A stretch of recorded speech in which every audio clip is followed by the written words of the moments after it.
Manila là một thành phố mắc tiền nhất, mắc mỏ nhất để sống ở Philippines.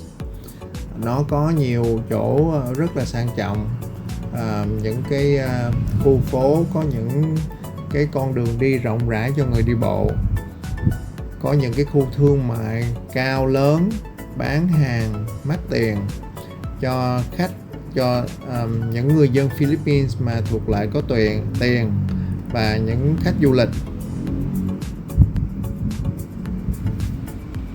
Thì đi qua những cái khu đó thì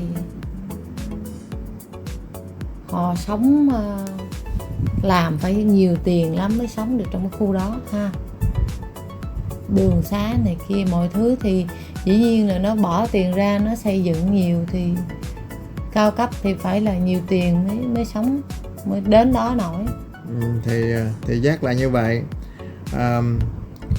Ông bà muốn làm cái video này để nói về cái cuộc sống, những cái mức chi phí, những cái nhu cầu cần thiết tối thiểu của một cái gia đình mà họ chỉ làm lương thấp thôi của Philippines, để coi là mỗi tháng họ cần bao nhiêu để sống, mà cái mức thu nhập của họ thực sự là bao nhiêu. Thì như các cháu thấy đây, không có xa lắm, cách không xa, cách những cái khu thương mại sầm uất của Manila không xa lắm là những cái khu nhà ổ chuột như thế này, những cái khu chung cư sập sệ như thế này. Thì lần cuối ông về thăm Sài Gòn là năm 2014, thì ông không có nhớ là bây giờ hoặc là hồi đó là có còn những cái khu sập sệ ở trung tâm Sài Gòn hay không. Bà có về năm ngoái đó, bà có nhớ là có còn những cái khu này không? Thì dĩ nhiên cũng còn, nhưng mà bây giờ thì nó cũng xây dựng nhiều nơi.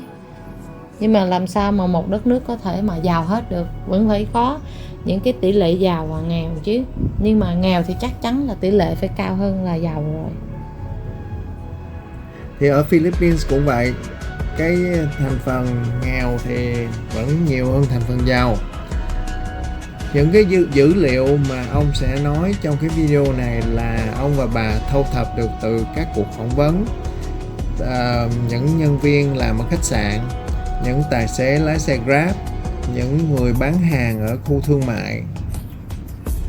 Thì này là những con số chung thôi, chứ không phải là lấy từ con số thống kê ở đâu cả, từ những cuộc phỏng vấn mà ra thôi. Thì bây giờ trước tiên là phương tiện di chuyển. Thì cái phương tiện phổ biến nhất cho dân nghèo ở đây á, là cái xe này, nó gọi là xe jeepney. Thì nó chỉ có đi một đường thẳng thôi, không có cái chạm gì hết á. Mình muốn nó dừng lại cho mình thì mình đưa tay ra mình quát nó xuống, rồi chừng nào mình muốn đi xuống thì mình báo với tài xế thì tài xế cho mình xuống. Mỗi lần mà leo lên đó thì mình đưa cho tài xế 13 peso. Xong rồi chừng nào đến chỗ mà mình cần chuyển qua cái hướng khác á, thì mình kêu tài xế cho mình xuống, rồi mình đón chuyến khác. Rồi chuyến khác nó đi cái hướng đường ngang qua chẳng hạn, thì mình lại lên, mình lại trả 13 peso nữa. Thì thường một người đi làm ở đây đó, họ cần đón từ 2 đến 3 chuyến. Nên là chi phí của họ mỗi một ngày đó, nếu mà 2 đến 3 chuyến một chiều á, thì tức là 4 đến 6 chuyến một ngày. Là như vậy là mỗi ngày là họ cần từ 52 cho đến 78 peso, mà họ làm 6 ngày một tuần. Nên là chi phí của cái việc vận chuyển không á là từ 1.300 cho đến 2.000 peso. Ở Việt Nam cũng làm 6 ngày một tuần ha. Thường là vậy, hãng xưởng được cũng 6 ngày. Ở Mỹ thì thường làm 5 ngày một tuần thôi, họ có ngày thứ bảy và chủ nhật để họ nghỉ ngơi. Có những phương tiện di chuyển khác như là xe Grab, thì đương nhiên cái xe đó là phải mắc tiền hơn chút xíu, tại vì nó có máy lạnh. Xong rồi kế đến là có những cái xe ba bánh thì người dân á, thì có thể là họ biết thương lượng cái giá rẻ hơn, nhưng mà họ nhìn ông bà là biết là du khách nên là họ tính cái giá cũng bằng cái giá xe hơi. Hơn chứ, bữa mình hỏi ông đó hơn nữa. Bữa đó có người họ đòi hơn. Nhưng mà anyway, đó là phương tiện của người dân di chuyển ở đây. Họ đi bằng Sydney thì từ 1.300 cho đến 2.000 một tháng. Rồi tiền ở nha. Tiền ở thì một gia đình 4 người á, sẽ mướn một chỗ ở từ 3.000 cho đến 6.000 pesos một tháng. Mà cái này là không có tính tiền điện, tiền nước.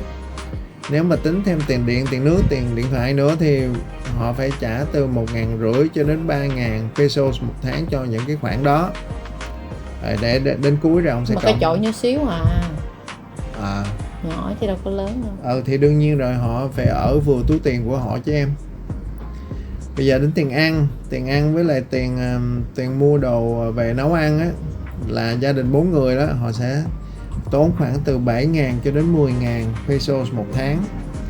Là cái này đó là họ hoàn toàn không có ăn ngoài nha.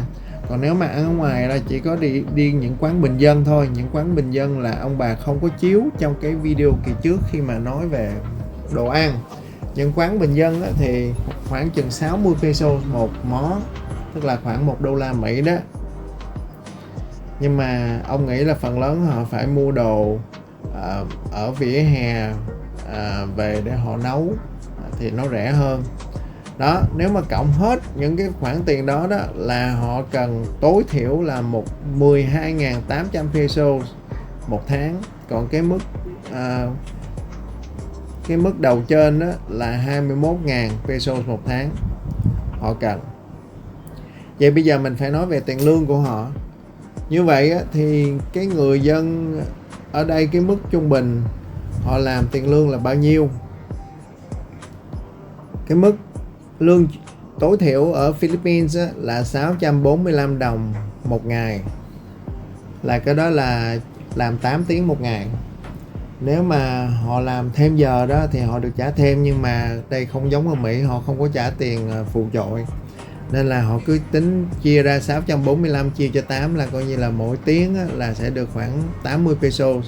Thì nếu mà làm thêm 1 tiếng thì họ trả thêm 80 thôi, chứ không có nhân một rưỡi gì cả. Thì nếu mình lấy cái mức lương đó mình nhân cho 6.000 một tuần, và mình biết là một tháng là có 4.3 tuần á, thì nhân ra là sẽ là 16.641 pesos một tháng. Sau khi trả tiền thuế cho chính phủ này kia đó là họ còn khoảng 14.000. Đó thì các cháu thấy là cái mức, nếu mà cái mức xài họ cần hàng tháng từ 12.800 cho đến 21.000 thì họ là vừa nhín luôn, rất là chật vật.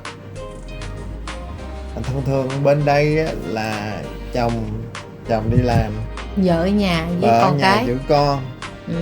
Nếu mà có những gia đình nào mà có 2 người đi làm một lượt đó thì mình có thể nhân đôi cái 14.000 lên thì được 28.000 thì xài vậy hơi thoải mái hơn chút xíu.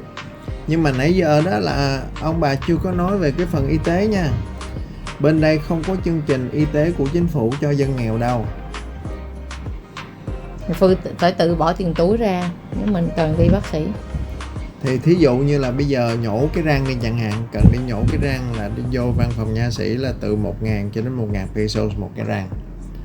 Nên là đương nhiên là họ phải để dành càng nhiều càng tốt để trang trải cho những cái chi phí bất ngờ này. Nên là không có thể nào mà nghĩ đến cái chuyện mà dùng cái lương tối thiểu này mà để dành đủ để mua căn nhà đâu.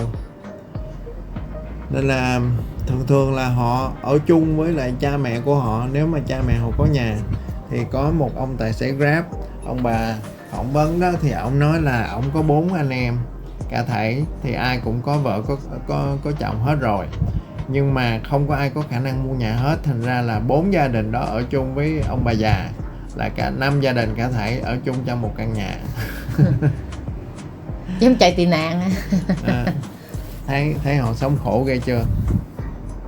Đó là cái mức sống của cái người dân ở đây. Còn nếu mà như ông bà đó mà sống ở đây đó thì ông bà sẽ cần xài bao nhiêu. Đây là những con số mà ông đã làm trong cái video đầu tiên đó. Thì ông bà ước lượng là một tháng ở nước ngoài đó thì ông bà sẽ xài trung bình là khoảng 2.600. Bây giờ mình nhìn về ở Phi nói riêng á, thì mình sẽ xài bao nhiêu nha. Thì cái mức tiền điện, tiền nước, tiền điện thoại này kia đó thì ông sẽ giữ nguyên đó là 250. Tiền bảo hiểm y tế thì đương nhiên nó vẫn ra đều đặn hàng tháng nên là vẫn là 300. Mà tiền ăn ở đây đó thì nếu mà tiền ăn của một gia đình của Phi 4 người đó họ xài từ 7.000 đến 10.000 thì ông bà ước lượng là ông bà sẽ cũng có thể mua đồ về nấu ăn được, nhưng mà đương nhiên là không có đi những cái quán ăn bình dân nhiều như họ.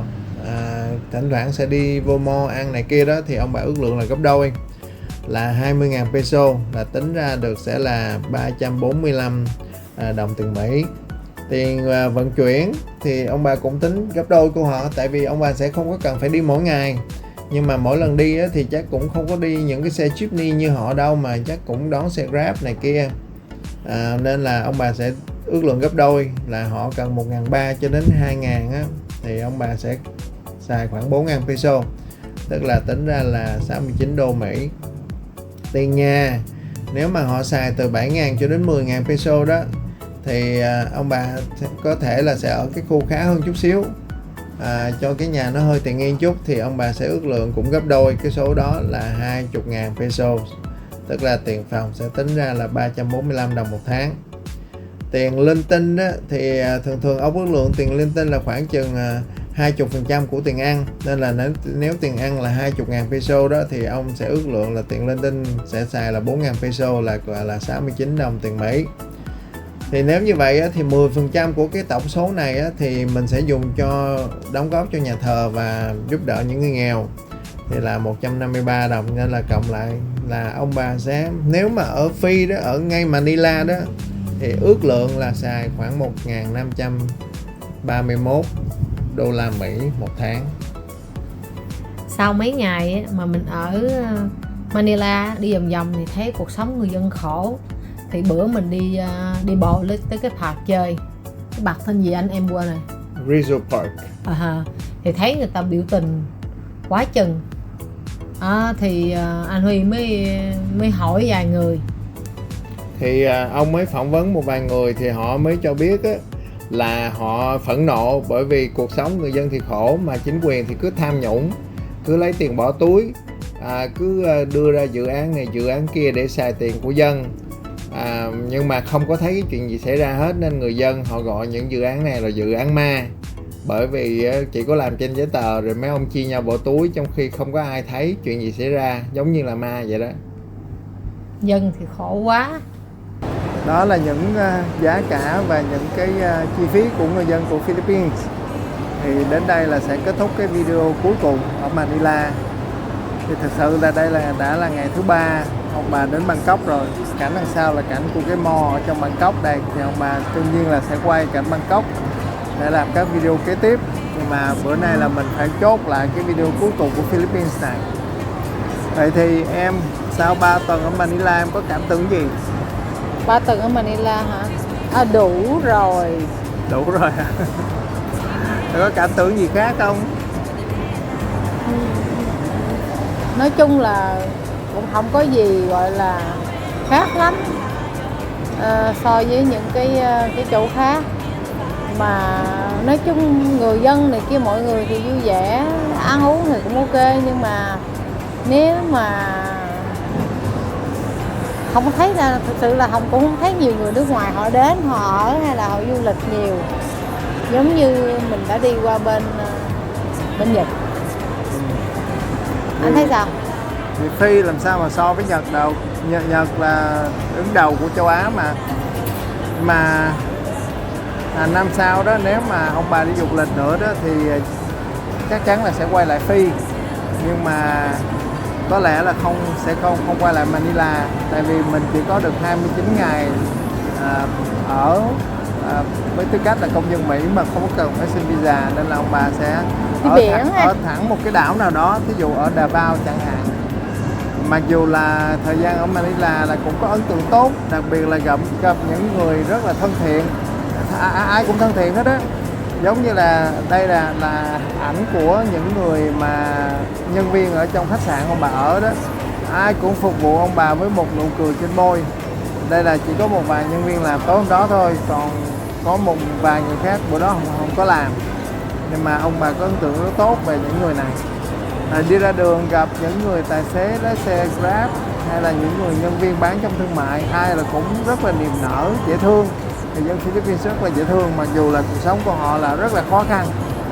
Mình có đi ra khỏi nước Mỹ mình mới thấy cái cuộc sống của các nước khác khó khăn như thế nào, nên mình cũng cảm thấy là rất là biết ơn, may mắn là biết ơn nước Mỹ đã cho mình ở thời gian mấy chục năm qua để mình có thể được cái hoàn cảnh như ngày hôm nay. Thì thôi đến đây thôi nhé.